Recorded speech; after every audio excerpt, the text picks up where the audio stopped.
নমস্কাৰ ছাত্ৰ ছাত্ৰীসকল, ইউকেএম ষ্টাডিলৈ তোমালোকক স্বাগতম জনাইছোঁ। আজি আৰু এটা নতুন ভিডিঅ' লৈ তোমালোকৰ আগলৈ আহিছোঁ।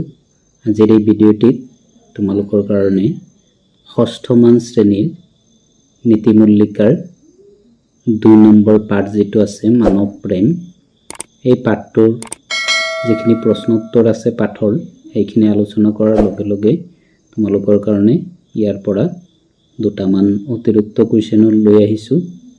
এই পাঠটো তোমালোকৰ অনুশীলনী প্ৰশ্ন মাত্ৰ দুটা আছে, সেইখিনি আলোচনা কৰিম। লগতে ইয়াৰ অতিৰিক্ত যিখিনি প্ৰশ্ন উত্তৰ সেইখিনি আলোচনা কৰিম। তো তোমালোকৰ যিসকল মোৰ চেনেললৈ নতুনকৈ আহিছা তেওঁলোকলৈ এটি অনুৰোধ থাকিল, মোৰ এই চেনেলটো ছাবস্ক্ৰাইব কৰি দিবা, যাতে মই আগলৈ আৰু নতুন ভিডিঅ' বনাবলৈ উৎসাহ পাওঁ। তো বলা আজিৰ আমি ভিডিঅ'টি আৰম্ভ কৰোঁ। 1 নম্বৰ প্ৰশ্ন আছে, মানৱ প্ৰেম সম্পৰ্কে কি বুজা লিখা। মানুহে সকলোকে ভাল পাব লাগে। মানুহকে মানুহে ভাল পোৱাৰ যি মনোভাৱ তাকে মানৱ প্ৰেম বোলে। আমাৰ দেশৰ ঋষিমুনিসকলে আৰম্ভণিৰে পৰা সম্পূৰ্ণ মানৱতাক এক আদৰ্শ হিচাপে মানি আহিছে। তেওঁলোকে মানুহ মাত্ৰেই কল্যাণৰ কথা চিন্তা কৰিছে। সেয়ে আমিও সকলোৰে কল্যাণৰ কথা ভাবিব লাগে আৰু সকলোকে ভাল পাব লাগে।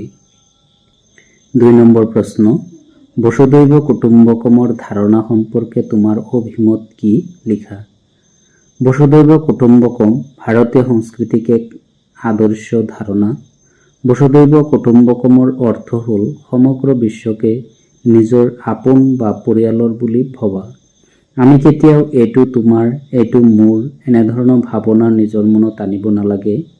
সকলোৱে একেলগে মিলিজুলি থাকি ইজনে সিজনক সহায় সহযোগিতা কৰি আগবাঢ়িলে আমি সমগ্ৰ পৃথিৱীকে নিজৰ এটা পৰিয়াল হিচাপে গঢ়ি তুলিব পাৰিম। এয়াই হৈছে বসুধৈৱ কুটুম্বকম। এই দুটা আছিলে তোমালোকৰ অনুশীলনী প্ৰশ্ন উত্তৰ। এতিয়া ইয়াৰ পৰা আমি 2-3টামান কুৱেশ্যন অতিৰিক্ত লিখিছোঁ, সেইখিনি আলোচনা কৰিম। এইখিনি হৈছে অতিৰিক্ত কুৱেশ্যনৰ এনচাৰ। অয়ং নিজহ পৰবেতি গণনা লঘু চেতসাম উদাহৰণ চৰিতা নাম তু বসুধৈৱ কুটুম্বকম। এই শ্লোকফাঁকিৰ অৰ্থ লিখা। এইটো তোমাৰ এইটো মোৰ এনেধৰণৰ ভাৱনা ঠেক মনোভাৱৰ ব্যক্তিৰ মাজতহে থাকে। উদাৰ মনৰ ব্যক্তিসকলে সম্পূৰ্ণ বিশ্বকে নিজৰ পৰিয়াল বুলি ভাবে। অয়ং নিজ পৰবেতি বসুধৈৱ কুটুম্বকম, এই শ্লোকফাঁকি ক'ৰ পৰা অনা হৈছে।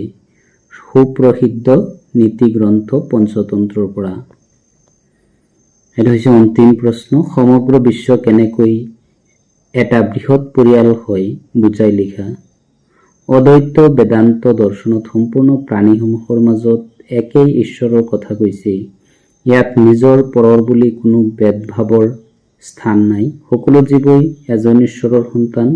সম্পূৰ্ণ বিশ্ব তেওঁৰ দ্বাৰাই সৃষ্টি হৈছে।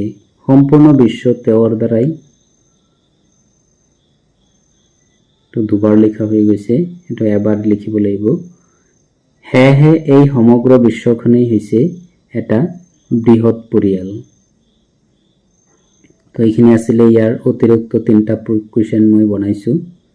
যদি আজিৰ এই ভিডিঅ'টো তোমালোকে চাই পেলাই বা পঢ়ি পেলাই ভাল বুলি ভাবা, তেনেহ'লে মোৰ এই ভিডিঅ'টোত লাইক আৰু তোমালোকৰ বন্ধুবৰ্গৰ ওচৰত শ্বেয়াৰ কৰি দিবা। আৰু যিসকল মোৰ চেনেললৈ নতুনকৈ আহিছা তেওঁলোকে মোৰ এই চেনেলটো ছাবস্ক্ৰাইব কৰি মোক যাতে আগলৈ আৰু নতুন ভিডিঅ' বনাব পাৰি তাৰ কাৰণে অনুপ্ৰেৰণা দিবা। ধন্যবাদ।